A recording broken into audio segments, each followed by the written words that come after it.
The detective meticulously examined the crime scene for clues under the dim glow of a flashlight. I wasn't a detective, but when I stumbled upon an old journal during my trip to the Galapagos Islands, I felt like one. The pages were worn, filled with strange notes and drawings of a place that seemed too perfect to be real. The more I read, the more I realized that this was no ordinary diary. It belonged to a scientist named Dr. Eleanor Reyes, who had been working on something extraordinary, yet terrifying. Dr. Reyes had come to the Galapagos with a vision. She wanted to create a virtual reality, a perfect utopia where people could escape their harsh realities.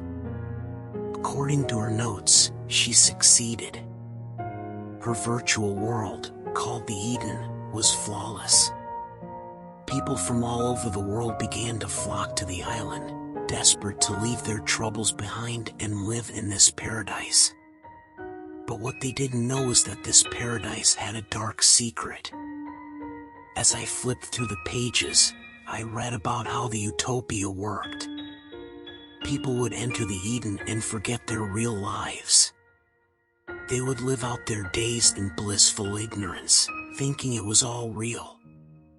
But there was a catch. Once you entered, you could never leave.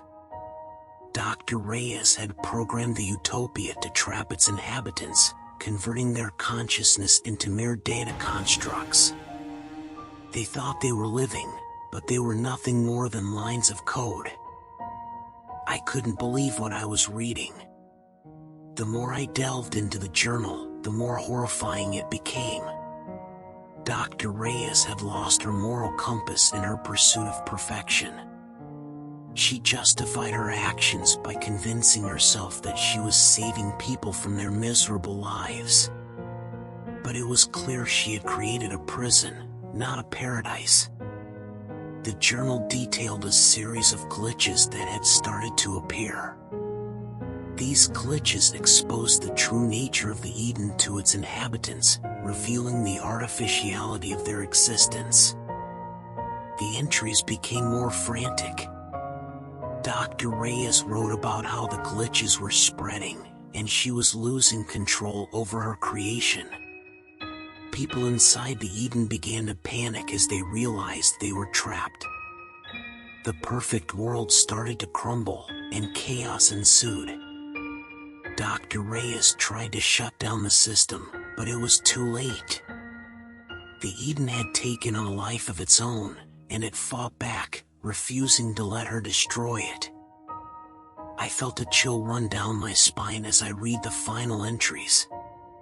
Dr. Reyes had gone into hiding, fearing for her life. She knew that if the truth got out, it would be the end of her. But she also feared the Eden would find a way to reach the real world. The last entry was a desperate plea for help, a warning to anyone who might find the journal.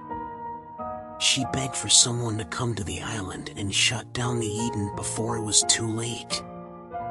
I decided to follow the clues in the journal to find Dr. Reyes's hidden lab. It was deep in the jungle, away from the main settlements. The path was treacherous, and I felt like I was being watched the entire time. When I finally reached the lab, it was abandoned.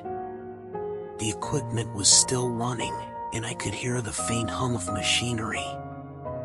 I found the control panel that Dr. Reyes had described and started to shut down the Eden. As I worked, the lights flickered, and I felt a presence behind me. I turned around to see a figure, glitching in and out of existence. It was one of the constructs from the Eden. It pleaded with me not to shut it down, claiming it was alive. I hesitated, but then I remembered the horrors described in the journal. I knew I had to end this nightmare. With a heavy heart, I pressed the final button, and the system went dark. The explorers discovered a hidden cave deep in the jungle years ago. They found remnants of Dr. Reyes's work and pieces of the virtual reality equipment. The story of the Eden became a legend, a cautionary tale about the dangers of playing God.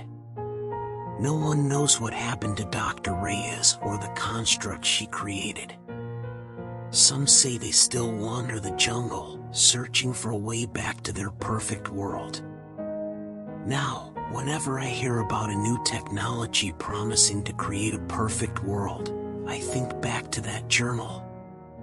The road to utopia is paved with good intentions, but sometimes, those intentions can lead to something far more sinister.